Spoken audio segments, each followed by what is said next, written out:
c'est d'abord un siècle avant Rousseau. Et c'est l'anti-Rousseau.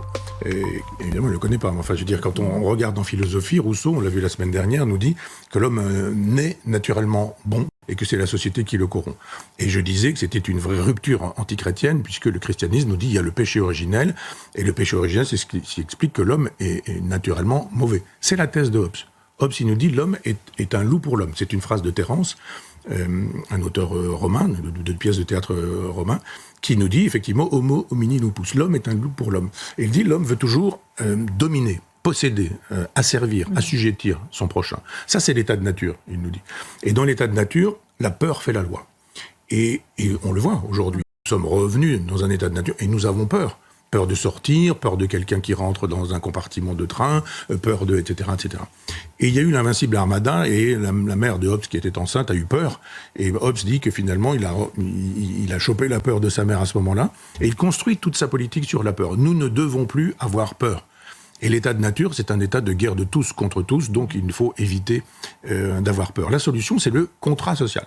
Et quand vous dites contrat social aujourd'hui, vous dites 1762, c'est 1762, la date de parution de Rousseau, mais un siècle avant, moitié du XVIIe siècle, vous avez déjà cette théorie du contrat social, qui se retrouve chez les épicuriens, chez Épicure et les épicuriens, et qui nous disent, le contrat, c'est vous renoncez à votre pouvoir de nuire, moi je renonce à mon pouvoir de nuire, nous fabriquons un contrat, et cette puissance que nous avions précédemment de nous nuire mutuellement, on la donne à un souverain. Et ce souverain, il nous garantit la sécurité, la sûreté, et il fait de telle sorte que nous n'ayons plus peur. Et donc c'est très intéressant, c'est le mécanisme de constitution de la souveraineté, c'est-à-dire qu'un chef de l'État, c'est plus que lui-même. Quand cet homme a compris qu'il était là pour garantir la paix sociale, pour faire de telle sorte qu'il y ait une sûreté générale, qu'il y ait la possibilité de faire fonctionner un corps politique, c'est un livre qu'il a écrit aussi qui s'appelle « Le corps politique », et pour faire de telle sorte qu'il y ait une tête, qu'il y ait des membres, etc., et que ça fonctionne comme un corps. Donc on n'est plus du tout dans la logique chrétienne, on est dans une logique de mécanique politique.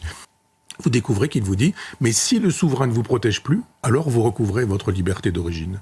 C'est-à-dire que si le chef à qui vous avez donné le pouvoir d'être chef, parce qu'il est là pour vous protéger, ne vous protège pas, alors vous reprenez votre souveraineté et vous avez le pouvoir vous-même de faire votre loi. D'une certaine manière, c'est si je suis cambriolé chez moi et que je sais que la police ne fera rien du tout, eh bien, je peux moi-même faire la loi puisque je ne suis pas protégé par la police. C'est une réflexion extrêmement intéressante sur la logique du contrat social. C'est-à-dire que vous abandonnez votre pouvoir de nuire, vous retrouvez en retour une sûreté dans l'État. Si cette sûreté n'est pas assurée, alors vous retrouvez votre État d'origine. C'est une réflexion extrêmement intéressante ces temps-ci sur la question de la légitime défense. La légitime défense, elle est théorisée pour qu'elle ne puisse pas avoir lieu.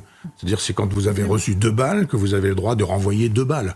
Et pas 3. Si vous envoyez 3 balles à quelqu'un qui vous en a envoyé 2, la réponse n'étant pas proportionnée, elle est absolument interdite. On parlera, tiens, peut-être une fois prochaine de Beccaria, qui est un philosophe qui a été le grand penseur de l'abolition de la peine de mort. C'était le héros de Robert Badinter, un traité des délits et des peines qui est très intéressant, dans lequel Beccaria, lui, dit aussi la même chose, en disant, mais si vous n'êtes pas armé, ceux qui sont armés ont le pouvoir sur vous. Ça aussi, ça nous parle. Quand vous avez la DZ Mafia qui a des arsenals incroyables avec des kalachnikovs et que vous pouvez vous prendre des balles perdues et qu'éventuellement on peut vous intimider en assassinant votre propre frère et que vous pouvez être à la fenêtre et que vous prenez une balle parce que ça a été rafalé simplement pour faire peur ou je ne sais quoi, un Beccaria du XVIIIe siècle aurait dit si vous n'avez pas la possibilité de vous défendre, c'est que vous donnez le pouvoir à ceux qui ont des armes de vous attaquer.